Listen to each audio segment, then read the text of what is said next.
Bonjour, je m'appelle Emeline et je vous souhaite la bienvenue sur Cross Culturel. Ici, vous entendrez des témoignages, des faits divers et puis des histoires, tout simplement, en lien avec les différences culturelles. Si le sujet vous intéresse, abonnez-vous, comme ça vous recevrez une notification lorsque je sortirai de nouveaux épisodes. Et maintenant, préparez-vous à embarquer pour ce 14e vol à destination de Shanghai. Le témoignage cross-culturel de Jean-Charles Letellier se poursuit. Aujourd'hui, nous allons nous intéresser au marché du vin français en Chine. Comment les vins français sont-ils perçus? Les vignobles chinois peuvent-ils les reproduire? Et puis tout simplement, quels sont les alcools que les Chinois consomment? Ce sont les questions auxquelles Jean-Charles a accepté de répondre.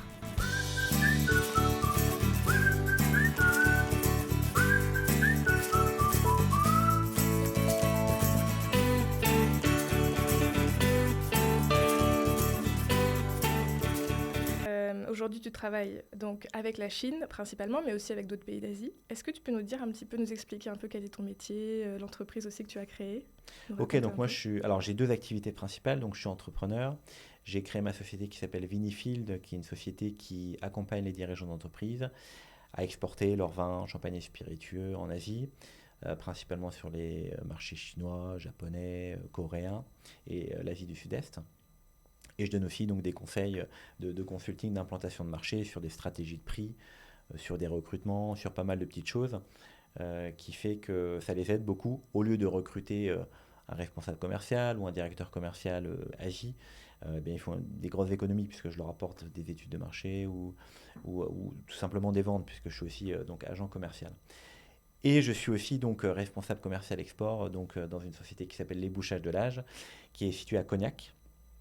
Donc forcément pas très loin de Bordeaux, hein. Tout est lié forcément entre Bordeaux et Cognac dans le domaine des alcools, puisqu'on produit des bouchons premium pour les spiritueux.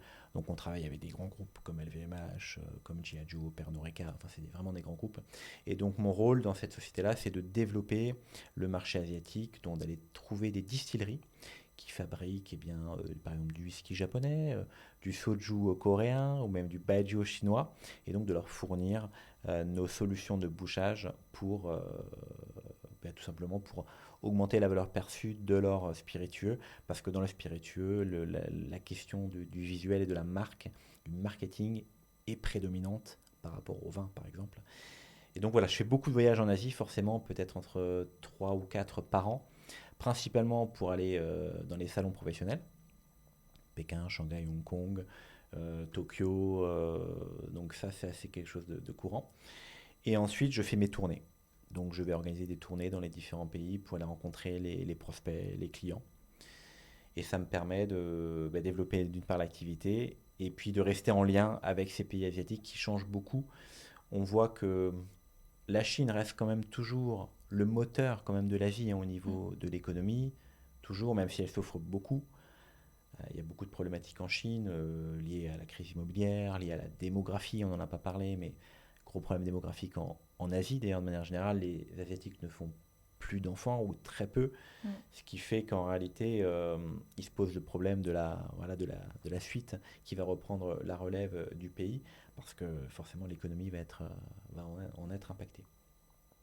Mais et après, effectivement, on a les pays d'Asie du Sud-Est. Donc j'ai l'occasion d'aller en Thaïlande, au Vietnam. Et là, ces pays-là, effectivement, qu'on parle très peu dans les médias mainstream, pardon, eh bien, sont en grande progression économique, hein. Je prends la Thaïlande, par exemple, plus 7 ou 8% à la fin de l'année. Le Vietnam aussi. Et on n'en parle pas, mais ça bouge beaucoup en Asie. Les choses bougent énormément. On parle beaucoup de la Chine parce que c'est quelque chose. D'ailleurs, on n'en parlait pas il y a 15 ans. On parlait un peu du Japon parce que c'était le Japon qui faisait les unes de tous les journaux, Ouais. avec les mangas, les jeux vidéo. Il y a vraiment une culture japonaise. Et là, maintenant, on a la culture chinoise qui arrive avec son soft power. Mm. On le voit quand la Chine prête ses pandas aux zoos de Beauval, par Ah oui. exemple. Mais ça, c'est une forme de soft power. Donc, Mm. on vient effectivement donner un bout de culture chinoise en France. Et en plus, tout le monde adore les pandas, donc ça tombe très bien. Et puis après, vous avez, je crois, à peu près 500 instituts Confucius dans le monde, si je me trompe pas, qui permet de diffuser la culture, l'histoire chinoise à toutes les populations occidentales. Donc ça, c'est... C'est vrai qu'en France, on a un attrait pour la culture japonaise, hein, historiquement. Il y a beaucoup d'événements autour du Japon, etc. La Chine, beaucoup moins. Donc, il y a des vrais efforts hein, de la part de la Chine. Il y a beaucoup de centres qui existent à Paris, notamment. Là, je suis en contact avec le Centre culturel de Paris, notamment, pour faire une interview également sur le podcast, qui essaie justement un peu de faire comprendre aux Français que la culture chinoise, c'est large, c'est grand, que la Chine a beaucoup de choses à offrir. Donc, ils sont vraiment en train d'activement faire des campagnes de communication pour changer peut-être l'image qu'on a de la Chine en France. C'est le problème de la Chine, c'est que son image est dégradée en fait, par rapport au monde. Et pendant de nombreuses années, le problème, c'est que la Chine n'osait rien dire, ou les dirigeants chinois n'osaient rien dire. Ce qui est un peu dommage d'ailleurs, parce que finalement, on s'est approprié certaines choses qui sont fausses pour certaines. Et malheureusement, on en arrive à une situation c'est un peu tard, mais bon, les choses évoluent quand même dans le bon sens, quand même, globalement. Je pense que tout n'est pas noir ou blanc, il y a une certaine zone grise dans laquelle la Chine a sa place aujourd'hui dans le monde. Et d'ailleurs, que ce soit l'ambassadeur de Chine en France, on voit bien qu'il essaie de promouvoir la culture et de rétablir peut-être des choses qui sont dites dans les médias un peu mainstream en France, qui sont parfois un peu dures, je dirais. C'est vrai qu'il y a eu un vrai mouvement de bascule là, ces dernières années, avec une communication diplomatique vraiment beaucoup plus, je dirais, tranchante, on va dire, agressive. Pour justement complètement essayer de changer l'image qu'on pouvait avoir en France de la Chine. Alors, tu mentionnais à l'instant ton entreprise, Vinifield. Donc toi, ton objectif, c'est de finalement faire bénéficier du réseau que tu as créé depuis des années à des entrepreneurs français qui souhaiteraient vendre leurs vins et spiritueux en Asie, c'est ça ? Exactement, puisque pendant presque 15 ans, j'ai pu côtoyer des importateurs, des distributeurs, principalement en Chine, et après dans toute l'Asie. Donc en réalité, des sociétés qui souhaiteraient exporter sur ces marchés-là, même au niveau de l'agroalimentaire, peuvent tout à fait me contacter, puisque les relations sont primordiales pour faire vraiment, je dirais, intermédiaire entre le producteur, qui pour la plupart n'y connaissent absolument rien sur les marchés d'Asie, et il n'y a aucun problème, et ça leur fait énormément d'économies, puisqu'ils n'ont pas besoin d'investir dans un certain nombre de salariés pour aller développer ces marchés. Donc je suis vraiment l'intermédiaire. D'accord. Entre les producteurs français, principalement vin, champagne et spiritueux. On verra l'avenir, ce que l'avenir nous réserve. Mais globalement, je me suis vraiment spécialisé dans le domaine des alcools parce que c'est un milieu qui me plaît. On partage vraiment des sensations fortes quand on est autour d'une table pour faire une dégustation de vin, par exemple, ou de spiritueux. On ne vend pas simplement un produit, on vend une histoire. Et le fait de partager un verre de vin rouge ensemble, issu du château Angélus ou Pétrus par exemple, eh bien ça parle aux Chinois, parce que les Chinois effectivement aiment bien boire des bonnes des belles marques. Ils veulent avoir cette possibilité d'acheter des grandes marques, des grands crus classés ou des belles marques de champagne. Et pour eux c'est important parce que c'est un statut et on veut montrer son show-off finalement au monde entier. Regardez, j'ai l'occasion de déguster tel millésime de tel château, et en plus il y a le producteur qui est là en photo. Regardez, puisqu'ils aiment bien aussi montrer le producteur en photo. Généralement dans leur bureau vous avez toujours des photographies, donc c'est assez drôle quand même. C'est pour ça qu'ils aiment bien faire des photos, parce que on en revient à cette histoire de face finalement, hein. On montre la face, c'est une preuve sociale certes pour vendre plus, mais c'est aussi l'histoire de la face qui est encore prédominante. Donc finalement, l'étiquette, et je veux dire, pour remettre un peu de contexte, en France, on parle beaucoup des buveurs d'étiquette. C'est-à-dire ce sont les personnes qui vont prétendre bien connaître les vins et puis finalement pas tant que ça, mais se fient à l'étiquette de la bouteille. Est-ce que tu dirais qu'en Chine, du coup, l'importance va plutôt être mise sur l'étiquette de la bouteille, c'est-à-dire montrer qu'on a telle bouteille en notre possession et donc on peut la faire goûter à ses invités? Ou est-ce qu'il y a quand même, j'imagine que comme en France il y a les deux, mais est-ce que quand même les personnes avec qui tu vas être amené à discuter ont une vraie connaissance et apprécient vraiment les goûts et donc vont parfois peut-être s'intéresser à des plus petits producteurs? Effectivement, alors on va dire que les consommateurs chinois recherchent des grandes étiquettes, recherchent des grandes marques. Pourquoi ? Parce que pour la plupart d'entre eux, ils n'y connaissent pas grand-chose et ils veulent se rassurer en achetant une belle étiquette de vin. Effectivement, moi je suis en contact avec des professionnels qui connaissent très bien le secteur et les produits, ce qui fait que eux ne peuvent pas se passer des marques parce que c'est entre guillemets leur vache à lait en termes de distribution, mais vont aller rechercher des produits qui sortent un peu du lot. Une appellation qui ne serait pas forcément très connue, mais qui sort des vins de qualité, un terroir exceptionnel, voilà le côté bio qui peut éventuellement, ou bio ou sans alcool, qui est en train de se développer en Asie. Les professionnels sont forcément au courant et suivent les tendances Mm. des consommateurs. Mais le consommateur, je dirais lambda, qui achète sa bouteille, aujourd'hui, je pense principalement sur les sites de e-commerce. Alors, il y a aussi, premier réseau, je pense, les sites de e-commerce, mais il y a aussi les grandes distributions, GMS. Euh, Ça se fait de plus en plus. Aujourd'hui, ils l'achètent avec leur portable, leur smartphone. Et c'est difficile d'acheter un produit dont on ne connaît pas forcément le goût, l'origine, sur un portable, sans l'avoir dégusté. C'est quand même un produit où il faut tester. Donc, faut savoir que la Chine, c'est quand même une culture très ciblée sur l'alcool depuis très longtemps. Oui. Alors, c'est pas forcément sur le vin, hein. Bien sûr, il y a plusieurs alcools qui sont mêlés, mais il y a le baijiu que vous connaissez, que tu connais, c'est Mm.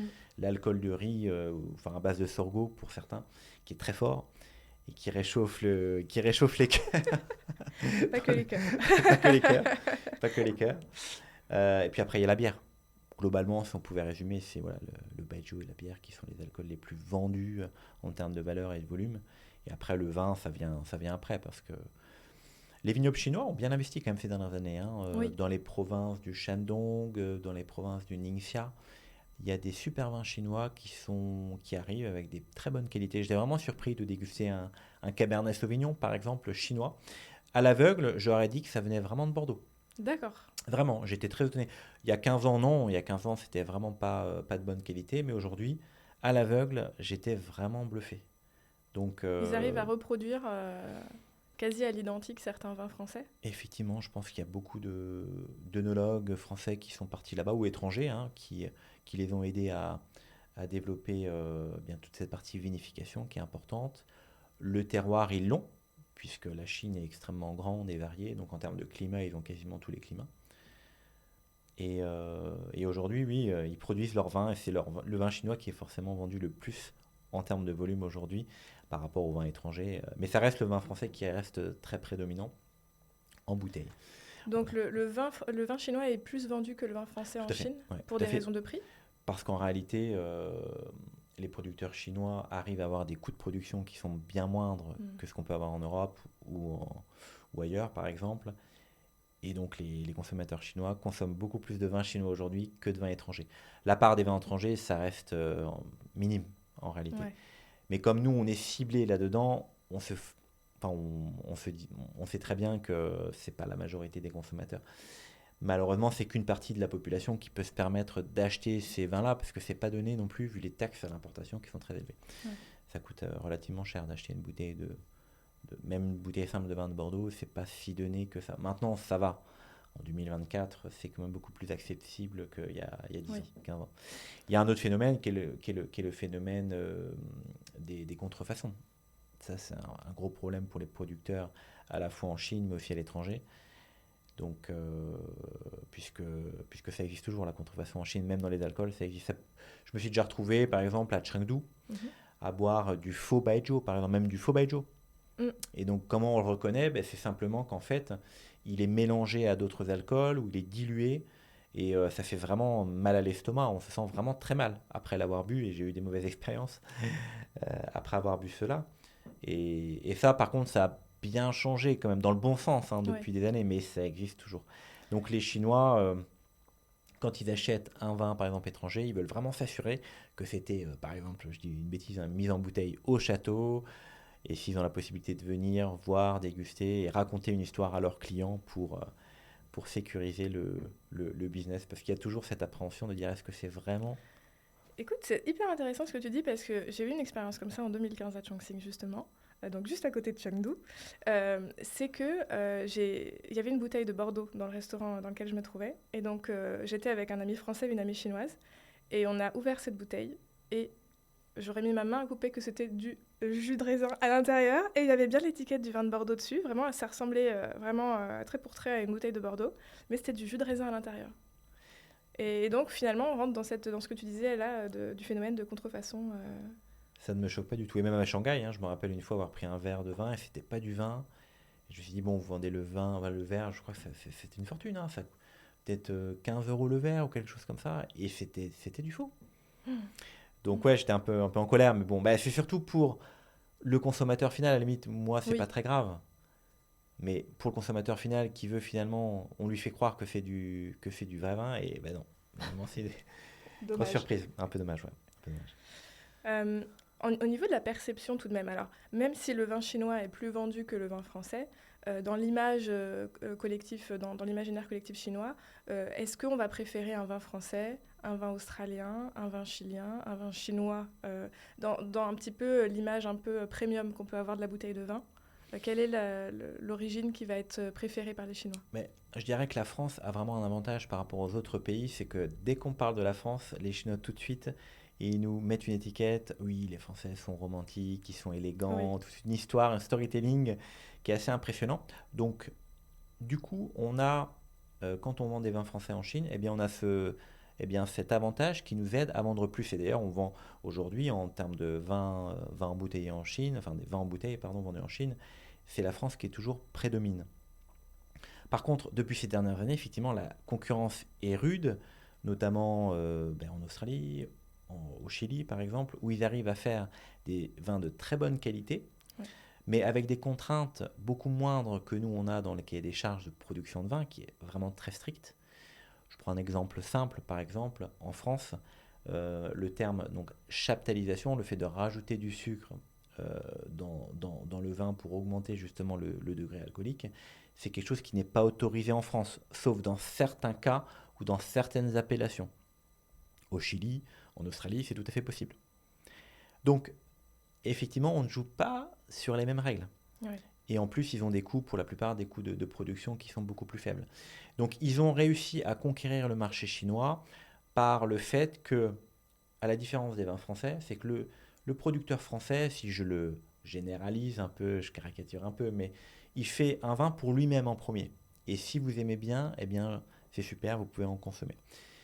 Euh, les marques chiliennes, les marques australiennes ne se basent pas sur ce constat-là. Elles se disent, si nous voulons vendre, il faut s'adapter au palais chinois, qui est un palais, pardon, un peu plus fruité, un peu plus aromatique, un peu plus sucré pour les vins rouges, et même les vins blancs secs, ça se vend aussi très bien. Mais ils s'adaptent vraiment au marché. Alors forcément, il y a toujours des producteurs français qui ont développé des packaging vraiment adaptés à la Chine, mais globalement, le ressenti que j'ai, c'est en France, on fait un vin que l'on aime, et les Chinois achèteront notre vin. C'est le vin Hmm. qu'on aime. Et donc les concurrents, eux, arrivent à finalement à s'adapter au marché. Donc ils ont effectivement ont des parts de marché très significatives sur la partie vin. Donc on est en concurrence sévère avec beaucoup de producteurs du monde entier, mais bon, c'est ce qui fait la richesse Bien sûr. aussi de tous les pays.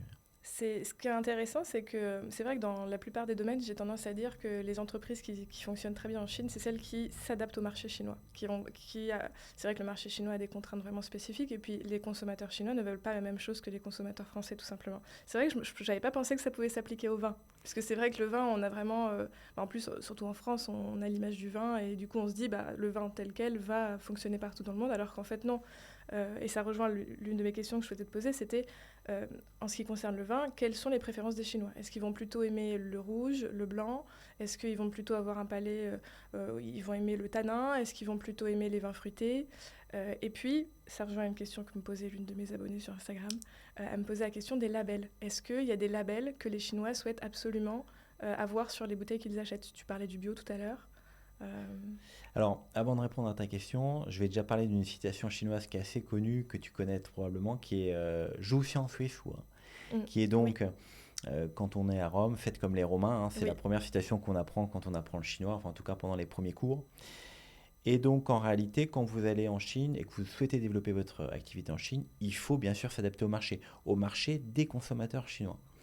Et qu'aiment les Chinois, effectivement, il faut le savoir, il faut aller leur faire déguster les produits. Donc globalement, je dirais que sur la couleur des vins, la majorité du vin vendu en Chine, c'est du vin rouge. Je dirais à je suis pas 80%, surprise. c'est le rouge parce que c'est synonyme de prospérité, c'est synonyme de richesse, c'est aussi la couleur du drapeau chinois, donc le rouge, c'est vraiment une couleur vraiment préférée de la Chine. Et le reste, forcément, c'est des vins blancs, des vins moelleux, liquoreux ou parfois des vins effervescents. Donc les Chinois, effectivement, préfèrent les vins rouges. Une fois qu'on a parlé de ça, au niveau des goûts, ils ont un palais beaucoup plus... Ils attendent en tout cas des produits beaucoup plus fruités, aromatisés, je dirais faciles à boire et avec des tanins modérés. Donc on ne va pas chercher forcément à avoir des tanins extrêmement complexes ou très durs.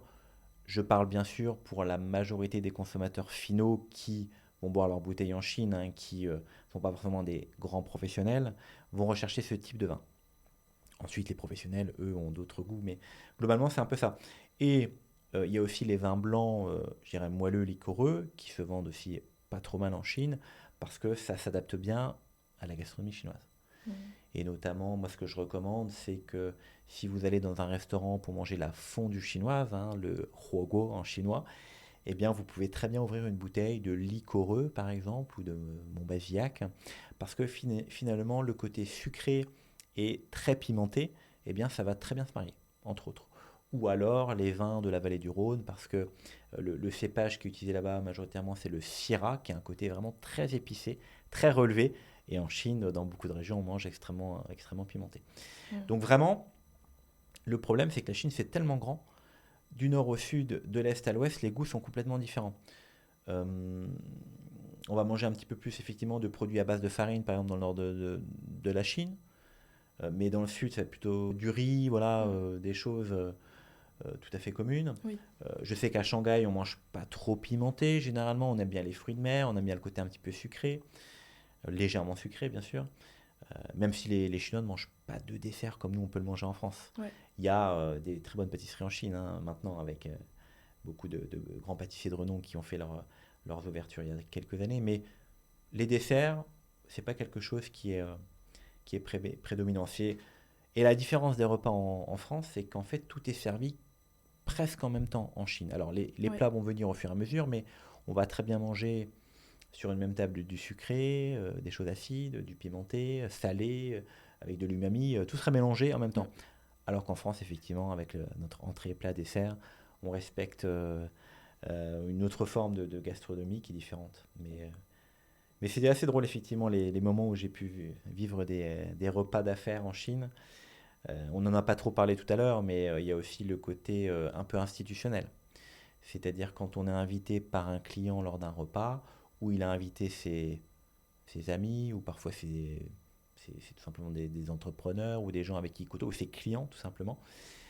Dans certaines régions de Chine, notamment le Shandong, c'est assez prononcé, où en réalité, quand vous êtes assis autour de la table, déjà, les places, il faut faire attention à la Ouais. place à laquelle vous allez vous asseoir. Donc généralement, il vaut mieux attendre que quelqu'un vous dise où vous mettre, pour ne pas froisser, parce que vous avez l'hôte, et puis après, ça va se décliner, hein. Généralement, on se met d'un côté de la personne, du plus important au moins important.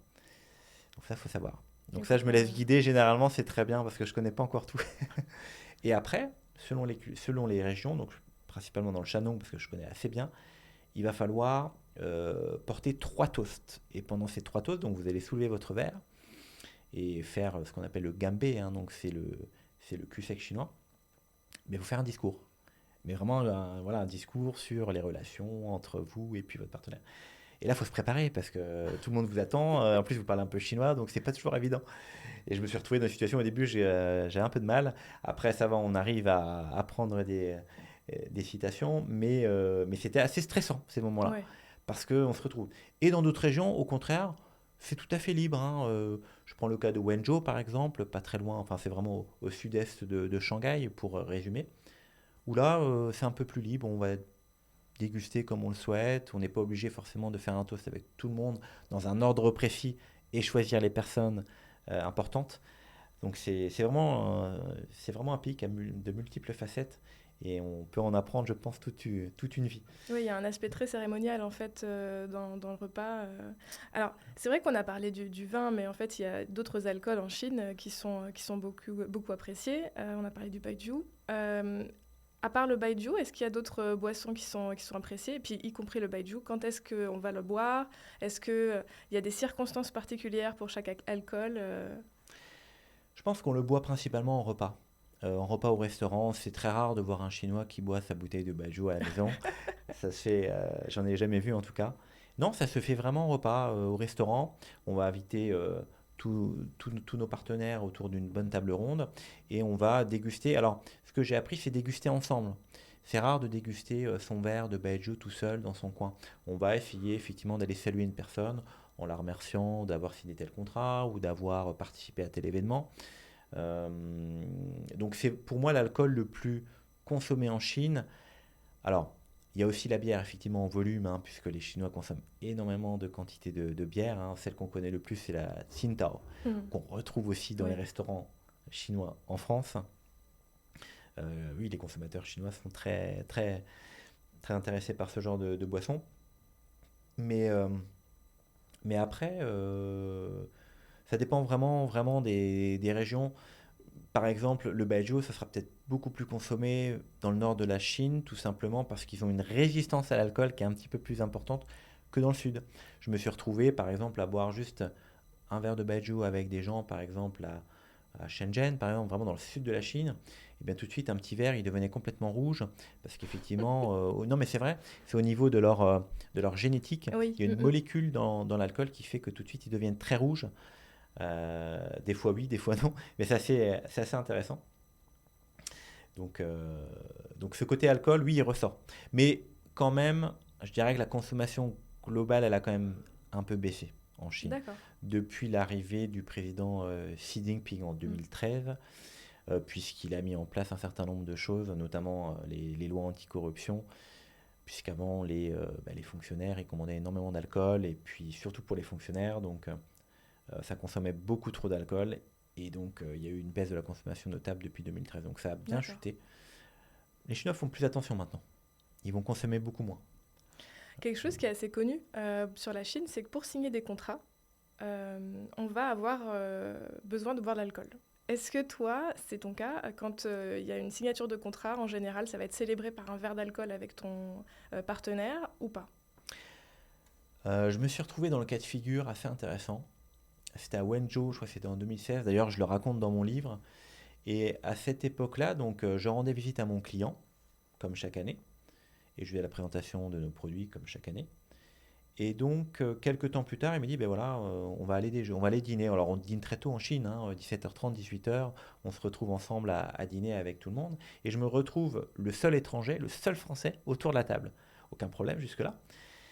Et donc, on commence les hostilités. Donc, on va commencer à déguster les mets, à boire du vin, principalement du vin, puisque là, on était dans le cadre du vin. Et en réalité, il y a un petit peu ce côté-là où si je suis français et que je ne consomme pas du vin avec eux, ils vont très mal le prendre. Ça D'accord. peut être mal perçu. Surtout qu'en plus, moi, je suis dans la filière où je suis censé représenter les vins de France, et bien je dois aussi consommer avec eux. Le problème, c'est qu'en Chine, on déguste pas. Quand on est dans un repas d'affaires, on boit littéralement le verre. Donc les verres sont, selon les endroits, ça peut être comme ça, mais ça peut être aussi comme ça. Donc on boit soit d'un seul trait, le gambé, soit, bon, parfois on peut prendre moitié, quand D'accord. c'est vraiment trop. Sauf que ça va très vite autour d'un repas. Je me suis retrouvé donc lors de cette soirée-là, c'était en 2016. Après quelques verres de vin rouge, je me suis vraiment retrouvé mal, vraiment très très mal lors de cette soirée. Donc j'ai dû aller aux toilettes quelques instants, vraiment très très mal. Et je suis revenu ensuite, continuer à manger, continuer à boire. Et la soirée s'est super bien passée. Tout le monde était vraiment très sympa parce que j'avais eu l'occasion entre guillemets, de montrer la face à mon client en lui disant, ben voilà, ça fait une dizaine d'années qu'on travaille ensemble, tout se passe super bien. Il choisit vraiment des vins de qualité. En plus, moi, je suis là avec vous aujourd'hui, donc vraiment, vous pouvez me faire confiance. Si vous venez en France, vous serez toujours les bienvenus. Enfin, c'est vraiment le speech. Ouais. Et donc la soirée se termine vers minuit, 1h du matin, donc j'étais vraiment très fatigué, et puis avec l'alcool, ça se voyait bien que j'étais vraiment pas bien. Et je rentre à l'hôtel, avant de rentrer à l'hôtel, mon client me dit, bon, demain matin, et c'était pas du tout prévu, hein, je devais rentrer à l'hôtel et repartir ailleurs le lendemain, et il me dit, demain matin, tu viendras à 8h au bureau, on va discuter ensemble. Ah ouais, je le regarde, je dis, ouais, 8h, ok. T'es sûr? Oui, oui, c'est bon, t'es sûr, ok. Je rentre à l'hôtel, ok, je fais la nuit. Je repars le lendemain matin au bureau. Et là, j'arrive, effectivement, il me dit, bon, bah écoutez, la soirée s'est super bien passée hier, tout le monde était super content, tout le monde a passé des commandes. D'accord. Donc, ses clients lui avaient passé des commandes puisqu'il avait un petit stock sur place. Et donc maintenant, ben voilà, je vais te passer une commande. Donc, effectivement, on avait une liste et puis il m'a listé les produits et j'en avais pour quasiment 50 000 euros de chiffre d'affaires. Ah oui. Et ça s'est passé comme ça, juste après un repas qui s'est super bien passé parce que tout le monde était content finalement de consommer. Puis tout le monde a passé un bon moment. Moi, je leur racontais des histoires sur la France, eux sur la Chine, et on arrivait à bien s'entendre. Tout ça, bien sûr, dans un environnement presque familial, je dirais, quoi. Mais le fait de parler la langue, bien sûr, ça m'a beaucoup aidé. Si j'avais pas Ouais. pu parler la langue, bien sûr, on peut faire venir un traducteur ou une traductrice, mais ça n'aura pas le même impact, Ouais. forcément. Vaut mieux parler un tout petit peu chinois plutôt que de ne pas parler chinois du tout et d'avoir Tout à une fait, interprète. tout à fait, tout à fait. Je pense que, ou alors on parle pas du tout chinois, on fait venir une interprète, on peut faire des blagues, mais le problème c'est qu'on va pas maîtriser ce qui va être dit derrière, Oui. et on va pas maîtriser non plus ce que notre client veut vraiment nous dire, puisqu'il y a un intermédiaire qui est là, et parfois la traduction fait que On perd des on perd informations. des informations. Exactement. Mm. On ne dit pas forcément toutes les informations. Moi, j'ai été témoin de certaines choses. Par exemple, c'est plutôt d'un producteur qui parlait à son client de manière assez dure en français, et le traducteur, essaie de modérer les propos Oui. pour ne, parce que sinon ça allait vraiment choquer le client. Obligé. Sinon, je pense que la relation aurait été complètement brisée. Ça, c'est toutes les nuances d'un interprète, en fait. Et l'intérêt aussi, parfois, d'avoir un interprète, en réalité, c'est qu'ils vont traduire ce qu'il faut culturellement traduire. Tout à fait. Mais par contre, effectivement, on peut perdre de l'information entre deux, quoi. Donc, ça c'est. Faut le vivre. Ouais. Il faut le vivre pour s'en rendre compte. Mais après, voilà, on n'a pas tous la possibilité d'apprendre le chinois. C'est une langue qui est très complexe et longue. Mais d'apprendre quelques rudiments, ça coûte pas grand-chose. Et ça peut aider. Et ça peut aider. Et pour la signature d'un contrat, de manière générale, c'est un processus qui est globalement plus long en Chine qu'en France, j'ai l'impression, puisqu'il faut vraiment créer du lien avec son partenaire. Là, tu disais que vous avez passé une soirée ensemble avec ses amis à discuter, et c'est le fait finalement que la soirée se soit bien passée qui a fait que le lendemain, il y avait des commandes et ça a été signé. En général, parce que j'imagine que quand un entrepreneur va partir en Chine, il va se demander, OK, combien de temps à peu près ça va me prendre pour signer mes premiers contrats. Combien de temps tu dirais qu'il y a entre le moment où on va rencontrer son prospect et le moment où on a une chance de signer le contrat après toute ce cérémonial entre guillemets de créer du lien, se voir après le travail, négocier le contrat, etc. C'est très variable. C'est très variable parce que ça dépend vraiment d'une part du besoin du client. Est-ce que c'est un besoin urgent ou pas urgent? Si effectivement c'est un besoin urgent, on a beaucoup plus de chances d'activer bien la commande. Mais globalement, pour quelqu'un qui va pour la première fois en Chine avec ses produits, on parle de produits qui soient de bonne qualité, un peu différenciants et qui apportent une valeur, un bénéfice au client. Je dirais il faut quelques voyages, hein. Il faut peut-être un, deux, trois voyages parfois pour juste avoir une commande. En réalité, l'oral a toujours prédominé en Chine par rapport au contrat. C'est-à-dire qu'on va discuter, on va échanger un peu parfois de tout, de rien, parfois c'est juste du personnel, parfois c'est du professionnel. Et le contrat vraiment arrive, c'est un processus final, c'est l'accomplissement finalement de la discussion. Tandis qu'en France, effectivement, le contrat, on commence par le contrat, on discute des éléments dès le départ. Une fois que le contrat est plié en France, on n'y revient plus. C'est fini. Les choses ont été écrites et on met ça de côté. En Chine, eh bien, c'est le début d'une relation. On commence seulement à développer le courant d'affaires avec la personne, le client, et en réalité, le contrat peut évoluer au fil du temps. Donc un contrat n'est jamais figé, surtout avec la Chine. Mais je dirais que le contrat, pour le chinois, c'est pas ce qu'il y a de plus important.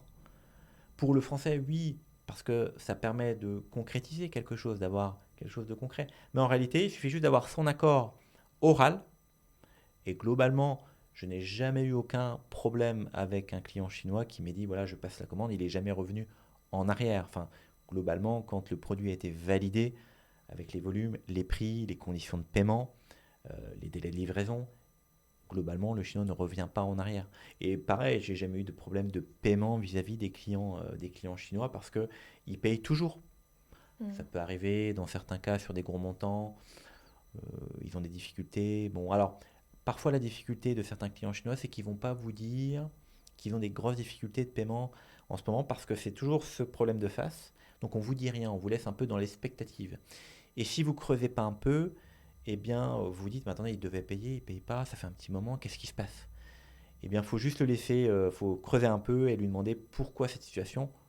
Une fois qu'on a compris, on le laisse gérer et généralement, ils sont assez réactifs, hein. Enfin, Et quand on leur demande pourquoi, ils sont directs, ils arrivent à exprimer le des fois pourquoi oui, de des fois non. façon... C'est vraiment Ouais. très variable. Encore une fois, ça dépend vraiment.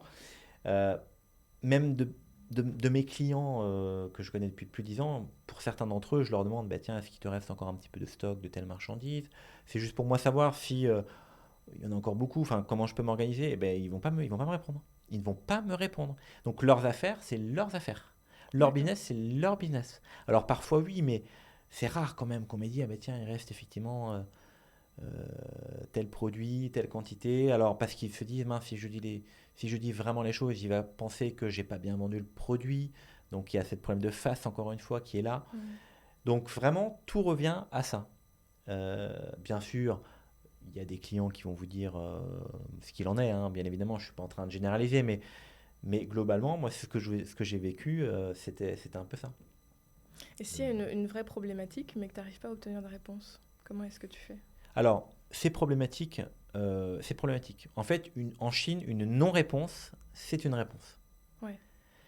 C'est-à-dire que je dis à mes partenaires, quand un client chinois ne veut pas vous répondre, il y a plusieurs solutions. Enfin plusieurs hypothèses. Soit il n'est pas intéressé par votre produit, vous êtes trop cher, ou il a trop de stock, ou ça ne va pas. Soit il est intéressé, mais il fait semblant de ne pas l'être pour feindre l'indifférence et puis vous mettre dans l'expectative. Soit tout simplement il a d'autres choses en tête, il est en déplacement. Ce que j'ai pensé souvent, c'est que beaucoup de mes clients chinois, quand ils sont en déplacement, ils ont du mal à tout gérer. Ils me disent, ah, je suis en déplacement, rappelle-moi dans 15 jours. Mais je dis, mais moi, quand je suis en déplacement, je gère mon activité aussi. Enfin, je regarde mes mails, je réponds. Et ah oui, mais nous, bon. Parce que le pro, enfin, je dirais la vie pro et perso, tout est mélangé. Donc, un client chinois qui va venir en France pour 15 jours, on va dire, allez, une semaine, il va venir à Paris, et bien, le matin, il va aller voir ses fournisseurs, l'après-midi, il va aller à la Tour Eiffel, il va aller à Versailles, etc. Il va en profiter, parfois Ouais. même avec ses enfants, sa famille. Donc tout est mélangé. Nous, c'est quelque chose qu'on ne fait pas du tout en France. Ouais. Vraiment, on mélange bien vie pro et vie perso. Enfin, on essaye de De le ne pas faire. mélanger, ouais. On ne donne pas mélanger. Ouais. Oui, c'est assez intéressant de voir que finalement, nous, quand on prévoit un voyage d'affaires, on se dit pas « Ah bah tiens, viens en même temps, et puis comme ça, dès que j'ai un petit créneau, on va voir tel monument. » C'est vrai qu'on a quand même tendance à faire la différence. On parlait des contrats à l'instant. Quelque chose qui est assez connu, et je ne sais pas si c'est vrai, c'est que les Chinois sont très attentifs aux chiffres qui sont utilisés sur les contrats. Donc j'ai demandé à un de mes amis chinois il y a quelques mois, je lui ai demandé est-ce que les Chinois sont superstitieux? Et il m'a dit nous ne sommes pas superstitieux, nous sommes attentifs aux signes. C'est une belle traduction, effectivement. Est-ce que toi, quand tu prépares tes contrats, tu fais attention à ce qu'il n'y ait pas certains chiffres? On sait que le chiffre 4, par exemple, ça symbolise la mort parce que la prononciation du chiffre 4 en chinois, c'est se, et donc c'est la même prononciation que la mort. Donc on sait très bien qu'il y a des chiffres comme ça qu'il ne faut pas utiliser. Est-ce que toi, tu fais attention à ça quand tu prépares tes contrats? Alors, dans les contrats, non. Dans les contrats, non. Mais par exemple, moi, ce que je dis souvent à mes partenaires, c'est que quand vous présentez un produit marketing, que ce soit un produit, un vin, un champagne, un spiritueux ou tout type de produit, effectivement, il y a certains chiffres que vous ne devez pas mettre. Tu viens d'en parler, le chiffre 4 est à bannir complètement, puisqu'il est synonyme de la mort pour les Chinois. Par contre, privilégier certains chiffres comme le chiffre 8 que vous connaissez, ou le chiffre 6 également, qui peut être vraiment très bien perçu. C'est des petites choses, finalement, mais qui, pour le consommateur final, va signifier beaucoup. Et je me rappellerai toujours quand je voyageais pas mal en Chine, alors pas certains taxis, mais certains clients fortunés ont sur leur plaque de voiture minéralogique, on a la possibilité en Chine, pour ceux qui ont un peu de moyens, de choisir les chiffres de sa plaque minéralogique. Donc je voyais, par exemple, certaines plaques, 8, 4, 8, oui, il y en avait 8 chiffres 8, ce qui est extrêmement rare, que ça coûte extrêmement cher, mais voilà, ça existe, ou les chiffres 6 par exemple. Donc ça se fait, oui. Dans les contrats, non, parce qu'un contrat, ça reste quand même professionnel, et non, mais c'est juste pour finaliser, je dirais, l'acte commercial. Mais dans l'acte marketing, donc effectivement de production, oui, là par contre, il faut absolument, ou dans les publicités aussi, hein, beaucoup de sociétés occidentales se sont plantées dans leur com quand elles ont voulu développer le marché chinois parce qu'elles elles n'ont pas réussi à comprendre les codes chinois. Hmm. Je me rappelle, alors je ne sais plus quelle marque, mais je ne vais pas dire le nom de la marque, mais c'était une marque euh, de textile très connue italienne qui avait fait venir, donc c'était une publicité où une jeune fille habillée en rouge mangeait un homard avec une paire de baguettes. Et Oui. en fait, on la voyait manger le homard avec une paire de baguettes, mais c'est impossible de manger un homard avec une paire de baguettes. Même les Hmm. Chinois n'y arrivent pas. Et les Chinois, en regardant cette publicité-là, avaient été choqués et la marque a dû s'excuser et ils ont été, pas bannis, mais en tout cas, ils ont été. Aussi. Ouais. Ouais. Ouais, La marque n'a pas fait long feu en Chine la marque n'a après. pas fait long feu en Chine. Donc, oui, c'est ce Je me genre de choses, souviens. il faut vraiment faire très attention parce que pour nous, ça pourrait être insignifiant, mais pour les Chinois, effectivement, les chiffres ou les couleurs, ça Oui, peut une aussi, importance. ça peut, ouais, effectivement jouer sur le business, ça c'est sûr. Donc là, le contrat à présent, il est signé. Qu'est-ce que tu recommanderais d'offrir à ton partenaire alors, en guise de cadeau? Je ne sais pas si ça se fait d'ailleurs. Est-ce qu'on offre quelque chose à son partenaire La Chine est un pays du cadeau. Donc effectivement, quand on va en Chine, alors l'idéal, c'est de rapporter quelque chose dont on est originaire. Par exemple, moi, si je viens de la région Champagne, je vais toujours rapporter une bouteille de champagne ou alors des cadeaux associés à la région. Et ça va vraiment vous aider à développer votre activité. Alors, c'est des petits gestes, mais qui vont en signifier beaucoup pour la Chine. Généralement, les cadeaux en Chine sont offerts lors du Nouvel An chinois chaque année sous forme d'enveloppe rouge où on glisse de l'argent dedans et on donne à sa famille, mais ça se fait aussi tout au long de l'année. Et le côté cadeau, alors quand vous achetez un cadeau pour les Chinois, essayez de trouver vraiment un joli emballage. Voilà. Ils sont très sensibles à cet aspect-là. Voilà, essayez de mettre un peu d'effort là-dessus, mais ramenez tout simplement quelque chose de votre région à vous, locale, et je pense que c'est la meilleure des choses pour engager des bonnes relations avec eux. C'est ce qui est c'est ce qui est de mieux. Oui, parce qu'en Chine, donc, la tradition veut qu'on n'ouvre pas le cadeau qui nous a été offert en direct. On va l'ouvrir un peu de son côté lorsqu'on arrivera chez nous. Mais alors du coup, je me suis toujours posé la question, dans le cas d'une bouteille. En France, la tradition veut que on nous offre une bouteille, donc on va souvent l'ouvrir pour le repas et la partager tous ensemble. Est-ce que en Chine, c'est aussi quelque chose qui se fait si par exemple, on a offert une bouteille de champagne, est-ce que la personne va l'ouvrir tout de suite ou est-ce que Pas du tout. En non? Chine, ils vont pas l'ouvrir du tout. Ils vont attendre d'être à huis clos à la maison pour regarder ou le consommer ou même le réoffrir. Parfois, ça se fait aussi, ils le réoffrent à d'autres personnes. Tout simplement pour cette question de face. On en revient toujours à ce concept qui est clé, c'est qu'on ne veut pas ouvrir un cadeau en face de la personne qui nous l'a offert, tout simplement parce que, admettons que le cadeau ne nous plaise pas, même si on fait semblant que ça nous plaît, et bien en réalité, voilà, les gestes, hein, l'émotion va ressortir et on va voir tout de suite qu'il y a un problème. Donc Ah. c'est toujours comme ça. Tout ce que j'ai pu constater en Chine, c'est on offre un cadeau, on est très reconnaissant, c'est toujours dans des beaux packaging, des super emballages. On le met de côté, et on attend que la réunion se termine et on l'ouvre à l'extérieur. Donc chose que l'on ne fait pas en France. En France, effectivement, on se doit d'ouvrir un cadeau. Quelqu'un vous offre quelque chose, il faut l'ouvrir tout de suite et regarder ensemble pour découvrir ce qu'il en est. Mais oui, de ce point de vue-là, ouais, les deux sociétés ont quelque chose d'assez assez différent. Alors là, du coup, on a évoqué le contrat qui est finalement la finalité, mais avant de signer le contrat, il y a tout un processus pour aller chercher ses premiers partenaires, etc. Alors, est-ce que tu peux nous raconter comment toi, tu as fait pour trouver les premiers partenaires avec lesquels tu as travaillé? Est-ce que, naturellement, de par tes expériences passées, tu avais déjà des contacts et donc tu les as mobilisés pour ton business, ou est-ce que tu as fait différemment? Mais le plus simple pour rencontrer des prospects ou des clients en Chine, je pense pour un étranger, c'est tout simplement d'aller dans les salons professionnels. Donc en tant que participant, vous allez avoir un petit stand ou en fonction de vos moyens un grand stand et vous allez rencontrer vos partenaires sur place. C'est pour moi la meilleure approche dans un premier temps. Parce que si vous n'avez pas de connaissances, vous n'avez pas de réseau, comme on appelle le guanxi en chinois, ça va être très dur pour vous d'aller percer le marché. Et lors d'un salon, vous allez notamment avoir des cartes de visite, vous allez avoir un certain nombre de personnes qui vont passer sur votre stand, qui vont pour certains vous donner un feedback tout de suite sur vos produits.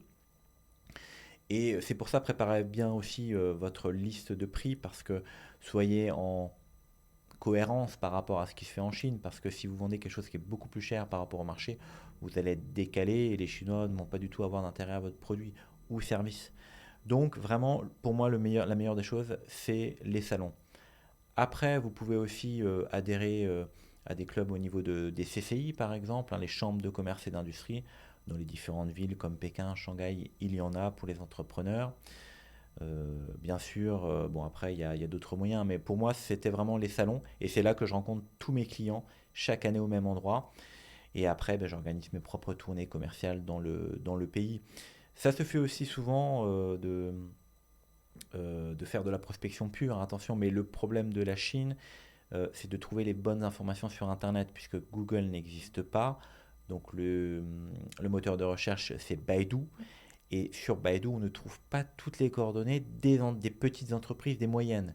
Les grandes, on va les trouver sans trop de problèmes, mais les moyennes, c'est plus délicat. Donc si on n'a pas ce réseau, encore une fois, qu'on se développe au fur et à mesure des années, et puis le fait d'aller une fois dans un salon, une deuxième fois dans un autre salon, d'aller manger avec vos partenaires, d'aller passer du temps avec eux, et bien ça va vous ouvrir d'autres portes. Et c'est le business de réseau finalement qui se met en place. Ça prend du temps. On ne fait pas ça en un séjour ou deux, ça prend quelques années quand même. Oui, c'est tout ce qui est lié au guanxi, donc aux relations en Chine. Tu peux nous en dire un peu plus sur quels seraient tes conseils? Parce que c'est vrai que pour nous, c'est quand même assez éloigné. On a quand même un système de réseau en France, hein. Le réseau, c'est important, on le sait très bien. Il y a le système des grandes écoles, etc., qui fait qu'il y a des réseaux qui se créent. Mais en Chine, je pense que ça prend une autre dimension. Comment est-ce qu'on fait pour entretenir ces guanxi en Chine? Est-ce que tu aurais des conseils Ben, je pense que le meilleur moyen d'entretenir ces guanxi en Chine, c'est d'être résistant à l'alcool. C'est-à-dire ben, tout simplement participer à plein d'événements. En réalité, c'est un peu comme en France, on l'a dit tout à l'heure. Simplement, le réseau en Chine, il est prépondérant. C'est-à-dire que il suffit que vous connaissiez une personne qui va vous débloquer votre situation très très vite. Alors en France aussi, mais beaucoup moins. On peut s'en sortir, même si on ne connaît pas les personnes, parce qu'on peut les trouver sur Internet, on peut les appeler facilement. Il n'y a pas cette difficulté de se mettre en relation avec quelqu'un qu'on ne connaît pas. En Chine, quand on ne connaît pas la personne qui a un certain pouvoir ou qui a une certaine influence, si on n'est pas dans son réseau, on n'a aucune chance, mais je dis bien aucune chance d'être en contact ou en relation avec elle. Hmm. Donc le seul moyen, c'est de se faire introduire par d'autres personnes aussi, c'est ce qu'on fait en Chine, mais il faut des personnes qui soient en mesure de le faire. Donc participer à des événements de dégustation, à des événements médiatiques, être proche aussi des médias aussi en Chine, être proche des entrepreneurs influents, tout simplement des grandes entreprises, participer à plein de soirées. Donc il faut effectivement ce qu'on appelle biseauter, enfin faire du réseau, c'est aussi ça, on le fait aussi en France. Ouais. Dans tous les clubs, je sais qu'en France, il y a un club qui est assez important, qui est le Chinese Business Club, qui a été Oui. créé il n'y a pas si longtemps que ça, et qui réunit un certain nombre d'entrepreneurs et autres artistes qui viennent de tout horizon.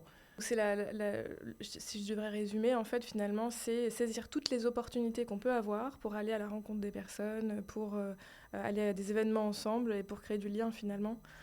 Puisque là où on a LinkedIn en France et où même si on connaît pas trop de personnes en commun, si on propose un bon projet à quelqu'un, on se connecte sur LinkedIn et on arrive quand même à créer quelque chose. C'est un peu ce qui nous est arrivé Tout quand à je t'ai fait. contacté. Tout à fait. En Chine, c'est plus complexe. Il faut vraiment avoir des personnes en commun dans notre réseau pour pouvoir accéder au contact.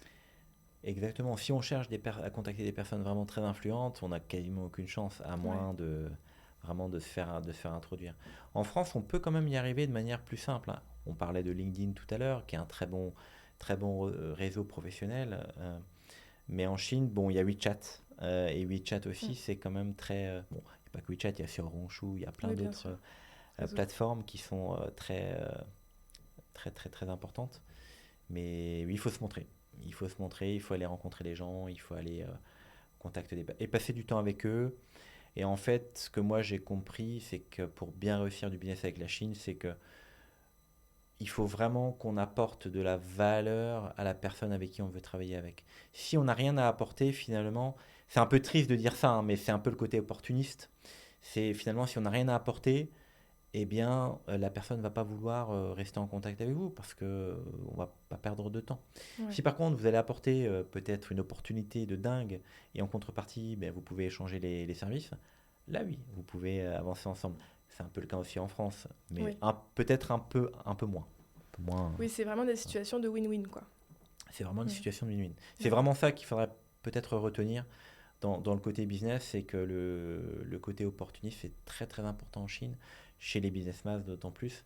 Et ils font très attention à quelle va être ma marge. On fait vraiment attention à combien je peux vendre le produit parce qu'ils sont très friands de ça. Et c'est pour ça que c'est des bons négociateurs. On n'en a pas trop parlé jusqu'à présent, mais les Chinois négocient très bien. C'est extrêmement dur de négocier avec un Chinois. Pourquoi? Parce que il va vous dire des choses qui vont vous décontenancer, qui vont vous sortir de votre zone de confort et vous savez pas quoi répondre parfois. Parfois, c'est mieux de ne même pas répondre ou de laisser parfois un silence, Mm. d'attendre un peu, de réfléchir ou de répondre plus tard. Parce qu'on peut être tenté de vouloir vendre un produit à un prix dégradé pour se dire bah, si je ne vends pas, mince, je vais revenir en France, j'aurai pas de commande, ça va être mal perçu.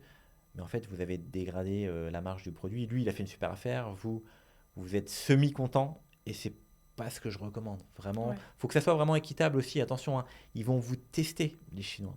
Ils sont très forts pour ça. Depuis le primaire, ils vont aller négocier sur les marchés. Donc pour eux, la négociation, c'est un acte qui est quasiment quotidien. Nous, on le fait un peu sur les marchés, bien sûr, mais on n'ose pas trop. On se dit, mince, si je négocie un peu, il va peut-être penser que je veux pas trop dépenser ou autre. Donc c'est quelque chose qui est peut-être un peu moins bien perçu chez nous. Et là-bas, non, pas du tout. Au contraire, Mm. on tente jusqu'où c'est possible, dans la limite du raisonnable. Et après, ça se passe bien. Mais il faut qu'il y ait un intérêt. Il faut que Ouais. le client soit vraiment intéressé par votre produit ou service, qu'il y gagne en fin de compte. Ouais. C'est bien plus que, je dirais, en France. Ça existe aussi, hein, bien Oui, bien évidemment, sûr. mais Mais moins, quand j'ai même. l'impression un peu moins. Mm. C'est vraiment. Mais c'est intéressant parce que du coup, ils aiment négocier. Ils vont pas hésiter, parfois, tu le disais, à dire des choses qui vont nous perturber. Mais du coup, croisé à la notion de face, euh, finalement, là, dans ce C'est contexte un jeu. précis de la négociation, c'est pas considéré comme faire perdre la face à son interlocuteur que de le mettre dans une situation où il est un peu mal à l'aise. C'est un jeu, effectivement, on rentre dans un contexte où là, c'est la négociation qui a vraiment commencé. Mm. Et je dirais presque tous les coups sont permis. Donc, il faut rester calme, hein. Il faut vraiment rester calme, ne pas aller dans les extrêmes. Alors, quand je dis dans les extrêmes, c'est au niveau de l'émotion, au niveau des actions, ne pas hausser le ton, ne pas crier, ne pas, bien sûr, dire de mauvaises paroles. Oui, Ça paraît évident quand je le dis comme ça. Mais ça peut être c'est important. difficile à gérer en Mm. situation réelle sur quelqu'un qui va vous dire, peut-être vous reprocher votre produit ou un service que vous avez fait. Bon, Mhm. c'est pas toujours évident de rester professionnel et calme. Donc là, surtout, bien sûr, il faut rester zen, prendre son souffle, répondre de manière tout à fait naturelle, et puis, bien sûr, savoir où on veut aller. Bon, bah là, au niveau des prix, ben, on a peut-être une grille tarifaire, on peut aller jusqu'à tel niveau. On sait qu'on ne pourra pas aller plus loin et on le dit. À partir de ce niveau-là, je ne pourrai plus négocier. Moi, j'ai plus de marge de manœuvre. Mm. Et d'ailleurs, moi, je suis là pour gagner, et vous aussi. Donc, si on le fait ensemble, ça ira très bien. Mais si vous me demandez trop bas, je préfère qu'on arrête là. C'est pas la Ouais. peine. Et je pense que le fait d'avoir un discours naturel, mais tout à fait franc et transparent, c'est quelque chose qui est bien en Chine, hein, bien évidemment. Il y a un truc qu'il faut pas trop faire, ce que j'ai pu constater, c'est le fait de pas dire des noms trop brutaux. Mm. C'est-à-dire, quelqu'un va vous demander quelque chose, pour les premières fois, vous savez pas si vous devez dire oui, est-ce que ce sera bien perçu, mal perçu ou non, qu'est-ce qui va se passer. Eh bien, moi, ce que je recommande, c'est de dire, bah, écoute, quand on n'est pas sûr, on verra.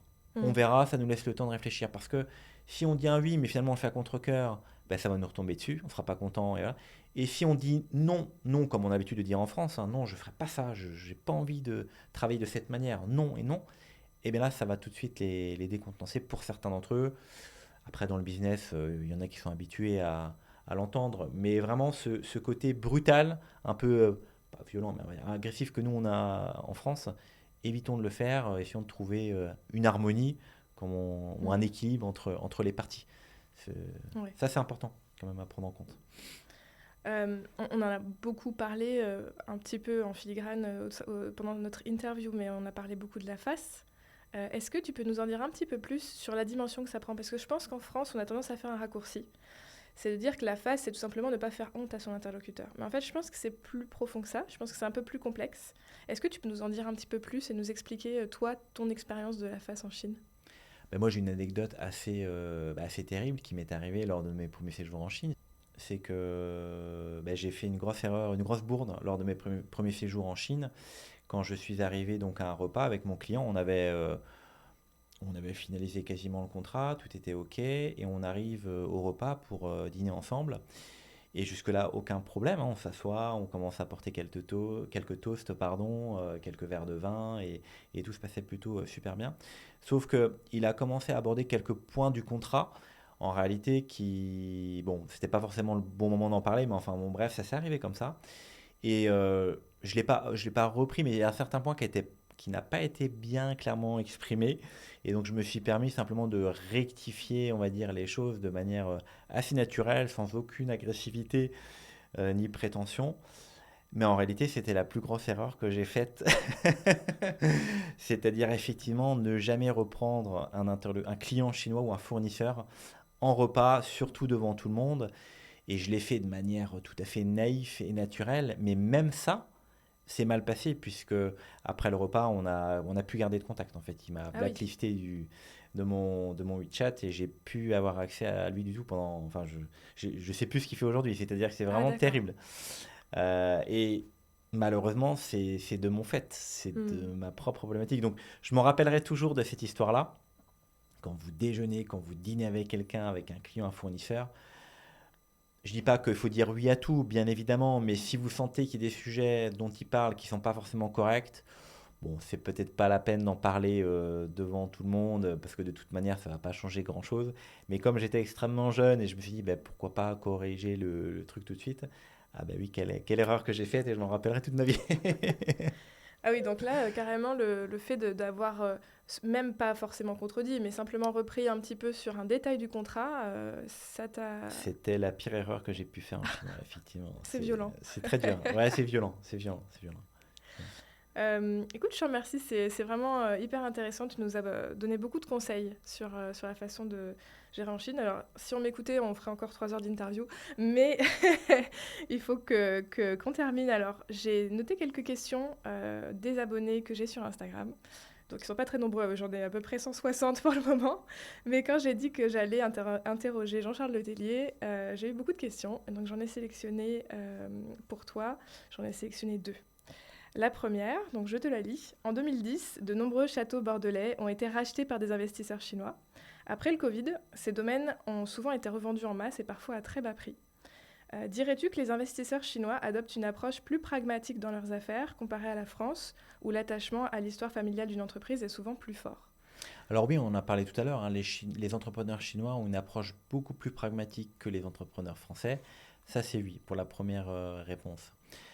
En 2010, effectivement, c'était le moment où la Chine achetait énormément de vin de France enfin de vin de Bordeaux, je dirais, en Chine, et les investisseurs chinois, principalement des grands groupes chinois, donc des conglomérats d'entreprises, qui forcément n'y connaissaient pas forcément dans le vignoble, enfin n'avaient pas forcément de connaissances particulières dans le vin, eh bien souhaitaient acheter un certain nombre de vignobles en France, notamment dans le Bordelais, pas que, mais principalement dans le Bordelais. Donc à cette période-là, il y a eu beaucoup d'entrepreneurs. On parle de Jack Ma, par exemple, hein, il est à la retraite maintenant, mais propriétaire d'Alibaba avant, et d'autres entrepreneurs qui ont acheté plein de châteaux pour tout simplement recevoir leurs clients Et quand ils font une escale en Europe et de recevoir leurs clients directement dans un château, c'est quand même beaucoup plus agréable que de les recevoir dans des bureaux assez traditionnels. Et en fait, ces châteaux-là, ils ont été au début plutôt bien gérés, j'ai l'impression, mais au fil du temps, comme les Chinois ont une approche extrêmement pragmatique du business, ils pensaient que vendre du vin, c'est comme vendre tout autre produit. En réalité, le vin, c'est un produit qui met extrêmement longtemps déjà à être fait, enfin à être vinifié. Et pour trouver des réseaux de distribution, pour vendre du vin, c'est pas si simple que ça en réalité. Donc ils ont passé beaucoup de temps, ces entrepreneurs-là, ou ceux qui ont pris les rênes de ça, à vendre. Mais pour certains d'entre eux, ils n'ont pas réussi en réalité. Donc ils ont acheté les vignobles à prix fort, très Mm. cher, et c'était pas du tout rentable. Pour la plupart d'entre eux, ils n'ont pas réussi à perdurer leur vignoble. Alors, il y en a quelques-uns qui ont réussi, mais c'est quand même peanuts par rapport à la majorité. Et donc, ils ont été obligés de revendre certains de leurs châteaux ou leurs vignobles quelques années plus tard à des prix dégradés parce qu'ils pensaient simplement que vendre du vin, c'était comme vendre une voiture ou vendre autre chose. C'était pour eux très simple. On a un marché, un besoin, on a juste à envoyer la marchandise et la marge se fait.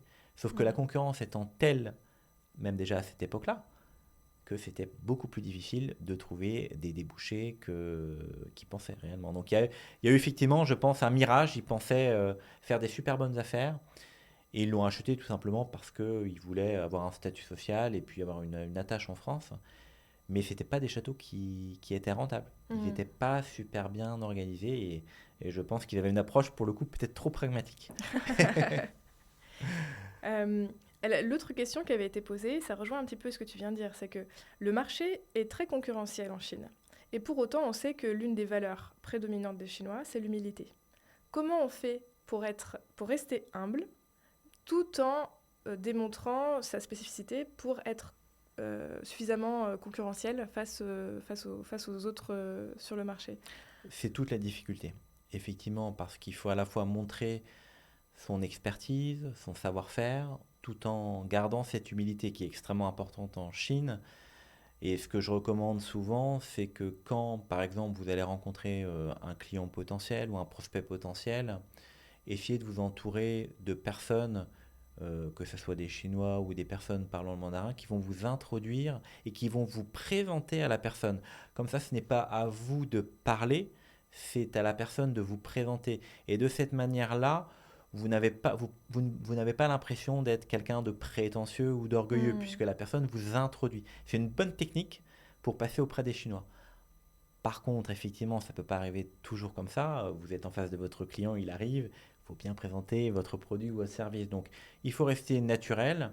Bien sûr, mettez en avant tous les avantages de votre produit ou service. Gardez-en un petit peu de côté parce que ne faut pas tout dire non plus aux Chinois. Il faut leur dire ce qu'ils vont pouvoir gagner en termes de bénéfices, mais il faut en garder un petit peu sous le pied parce que quand les négociations vont arriver, là, ils vont vouloir négocier les prix, les conditions de paiement, etc. Donc, ils sont très durs là-dedans. Donc, pour garder cette humilité, il faut simplement soit se faire introduire par une personne, c'est le top. Sinon, eh bien, vous restez tout à fait naturel. Et peut-être un conseil que je pourrais donner pour les Français qui sont en Chine depuis longtemps ou pas, c'est ce que j'ai pu un peu constater, c'est qu'il y a beaucoup de Français qui sont trop je sais tout, Hmm. j'ai des conseils à donner, le côté un petit peu prétentieux que j'ai pu voir. Et je trouve ça un peu dommage, Hmm. vraiment dommageable. Et parfois même de mépriser certaines populations, c'est quelque chose que je déteste absolument. Donc vraiment, cette notion d'humilité est très importante. Attention à pas tomber dans les excès non plus, hein. Pas être trop humble non plus, parce qu'il faut quand même se montrer, rester professionnel, mais savoir aussi vendre son produit. On est là pour vendre, bien Hmm. évidemment. C'est l'objet de la discussion. C'est pas facile. C'est un Ouais. exercice extrêmement dur, mais ça s'apprend avec le temps. Mais le fait de se faire introduire par les personnes, c'est là vraiment, j'ai trouvé la meilleure C'est vrai que c'est une bonne idée méthode. parce que en plus on va avoir ce réflexe chinois de donner la face, donc de présenter la personne sous son beau jour, et donc forcément à ce moment-là, tu n'auras pas forcément besoin de dire tout ton passif, etc. pour prouver ta valeur, puisque la personne va le faire finalement pour toi. Donc c'est vrai que c'est un C'est bon... pour moi le meilleur moyen Hmm. pour se faire introduire et gagner en confiance auprès des interlocuteurs. Il y a peut-être d'autres moyens, mais en tout cas, celui-là, je l'ai essayé et ça marche plutôt pas mal. Mais par contre, on ne peut pas l'utiliser tout le temps parce que on est parfois seul avec le client ou parfois face à plusieurs clients. Et comme les Chinois sont pragmatiques, ils vont vous poser des questions très précises sur certains aspects de votre métier. Donc soyez vraiment bien... répondez à toutes les questions qu'ils vont poser, parce qu'ils vont vous poser un certain nombre de questions, même après avoir acheté le produit, par exemple, ou le service, pour être sûr qu'ils ont bien compris et bien appréhendé. Donc gardez aussi votre patience. Ça fait partie des armes stratégiques à bien connaître pour développer le marché chinois. Génial. Écoute, je te remercie Jean-Charles. Pour finir, je sais qu'aujourd'hui tu travailles donc avec la Chine mais aussi avec d'autres pays d'Asie. Est-ce que tous les conseils que tu as donnés aujourd'hui, tu dirais qu'ils s'appliquent aussi à d'autres pays en Asie ? Globalement, oui. Il y a des choses qui sont très similaires quand même. Cette culture de l'humilité, de la valeur travail qu'on retrouve au Japon, au Corée du Sud, à Taïwan, bien évidemment, il y a des choses qui sont très similaires. Dans les pays d'Asie du Sud-Est, pas toujours. Pas toujours. Mais globalement, cette notion d'humilité, en tout cas, elle est quasiment similaire à tous les pays. Et oui, ça pourra toujours servir pour ceux qui vont aller graviter autour de la Chine. Il n'y a pas que la Chine, mais c'est quand même un gros morceau, je pense. Ouais. Écoute, merci beaucoup. Merci d'avoir accepté d'être la première personne interviewée sur mon podcast. Avec plaisir. Et voilà, c'est déjà la fin de ce 2e épisode avec Jean-Charles Letellier. J'espère que cet épisode vous a plu. On a commencé à évoquer la thématique des repas. Dans les prochaines semaines, j'aimerais vous proposer des épisodes dédiés à la gastronomie chinoise, comprendre l'origine de certains plats, et puis aussi comprendre tout ce cérémonial autour des repas. Donc n'hésitez pas à me dire en commentaire si c'est une thématique qui vous intéresse, ou bien si vous pensez à d'autres thématiques que vous aimeriez entendre à ce micro. Si vous souhaitez me soutenir, eh bien la meilleure chose à faire, c'est de me mettre 5 étoiles sur Spotify ou bien sur votre plateforme de podcast préférée. Ça m'aidera vraiment à gagner en visibilité. Je vous remercie par avance et je vous dis à très vite sur Cross Culturel.